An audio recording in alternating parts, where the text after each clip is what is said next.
कभी कभी सत्व गुण में और कभी कभी रजोगुण में जीता हूँ। जब भोग भोगता हूँ तो मजा आता है, फिर अफसोस होता है सब बर्बादी कर दी। सतोगुण में रहने के लिए ज्यादा से ज्यादा मैं क्या करूँ महाराज जी?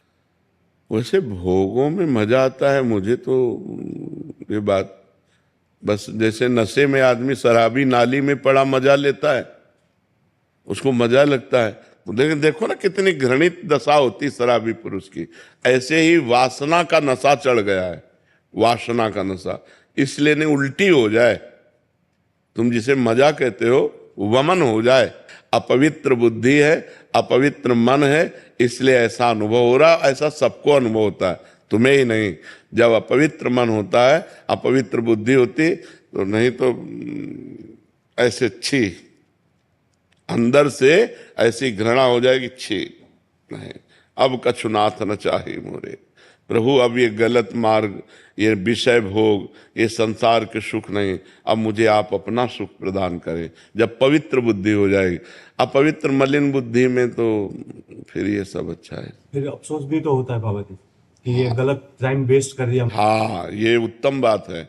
अभी पूरी पवित्र बुद्धि नहीं हुई है। जब पूरी पवित्र हो जाएगी तो पहले ही जो थोड़ा पवित्र होती है और ज्यादा अपवित्र होती है तो वो बाद में पश्चाताप करती है। भोग के समय तो सहयोग कर देगी और इसके बाद पश्चाताप करेगी, यार ऐसा क्यों किया।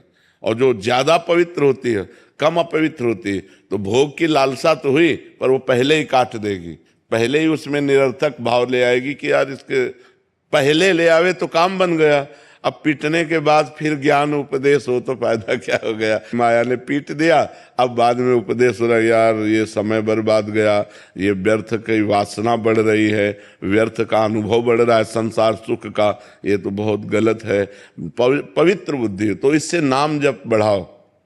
जितना नाम जब बढ़ाओगे उतनी बुद्धि पवित्र होती जाएगी। और पवित्र बुद्धि का लक्षण उसे रमा विलास राम अनुरागी तजत बमन जिम जन बड़भागी। वो बड़भागी भगवान के भक्त जन लक्ष्मी के वैभव विलास को वमन की तरह त्याग देते हैं। कितने दिन का है, कितने दिन का है। अभी शरीर छूट जाए तो क्या है आपके पास?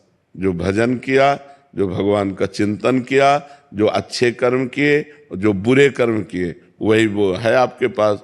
तो अच्छे कर्म करो, नाम जप करो और भोगों को धर्म के लिए भोगो। अब जैसे आपकी पत्नी है, अब आप परमार्थ पे चल रहे हो और उसकी इच्छा है तो भगवान को प्रणाम करके, भगवान का चिंतन करते हुए कि यद्यपि इसमें सुख नहीं है पर वो अर्धांगिनी है, उसकी इच्छा पूर्ति के लिए हम ऐसा कर्म कर रहे हैं, बगैर इसमें कोई तत्व नहीं, तो आप कर्म भी हो गया और आप फंसे भी नहीं, क्योंकि आपकी रुचि नहीं है। ऐसे भोगों को धर्मयुक्त भोगने से भगवान की तरफ हम बढ़ सकते हैं। नहीं तो प्रायः पूरा संसार, कोई बिरला ही एक दो ऐसा होगा जो इन भोगों में अरुचि करके निकल पावे। नहीं तो कोई भोग रहा है रुचि पूर्वक और कोई रुचि है पर भोग नहीं मिल रहा है। कोई रुचि है पर भोग इसलिए नहीं भोग रहा कि हमें भगवान की प्राप्ति करनी, पर रुचि है। कोई विरला ऐसा होगा जिसकी भोगों में रुचि नहीं है और भगवान प्रिय लग रहे हैं। इसलिए नाम जप करो और आगे बढ़ो। शीतल जी। श्री हरिवंश महाराज जी। महाराज जी, आपके चरणों में कोटि कोटि प्रणाम। महाराज जी, कन कन में भगवान हैं, तब एक ही समय में करोड़ों अरबों के मन में कैसे सुन समझ लेते हैं? वे अपनी लीलाएं भी उसी समय ही करते हैं समस्त। क्योंकि इंद्रियाणाम मनश्चास्मि, वही मन बने हुए हैं। इंद्रियों में मन मैं हूं, भगवान कह रहे ना। तो तुम कहते हो मन की सुन कैसे लेते हो? वो मन ही बने हुए हैं, वही मन बने हुए हैं, सबके मन वही बने हुए हैं। जैसे एक शीशा में देखो तो हम अकेले, और करोड़ों शीशा तोड़ करके मकान बना दो और उसमें देखो तो तुम ही दिखाई दोगे ना। तो अब करोड़ों दिखाई दे रहे हो लेकिन हो तुम ही, है नहीं? ऐसे ही एक भगवान सच्चिदानंद, एक करोड़ों शरीर दिखाई दे रहे और वो सबके अंदर बैठा हुआ है, सबकी सुन रहा है। हम लोग प्राकृतिक बुद्धि वाले हैं, हमारी प्राकृतिक श्रवणेंद्रिय है, तो 100 आवाज हम एक साथ नहीं सुन सकते। वो 1 अरब आवाज एक साथ सुनकर 1 अरब लोगों को एक साथ उत्तर दे देगा। इसीलिए वो भगवान है, इसीलिए वो परमात्मा है। समझ रहे ना? तो उसकी सामर्थ्य तो अनंत है, उसकी सामर्थ्य अनंत। वो अंगुली से सुन सकते हैं, जबकि अंगुली में श्रवणेंद्रिय थोड़ी त्वगेंद्रिय है, वो अंगुली से सुन सकते हैं। वो कान से खा सकते हैं, वो पैर से सूंघ सकते हैं। सच्चिदानंद है, सब कुछ सच्चिदानंद में सामर्थ्य होती है। अपने लोग प्राकृतिक केवल काने से सुन सकते हैं, और 100 आवाज एक साथ हो रही हो तो हम पहचान नहीं सकते कि कौन क्या बोल रहा है।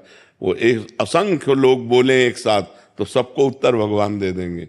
भगवान भगवान है ना, भगवान की सामर्थ्य अनंत है। वही सबके मन बैठे हुए बने हुए, वही सबकी आत्मा बने हुए, वही सबकी बुद्धि बने हुए।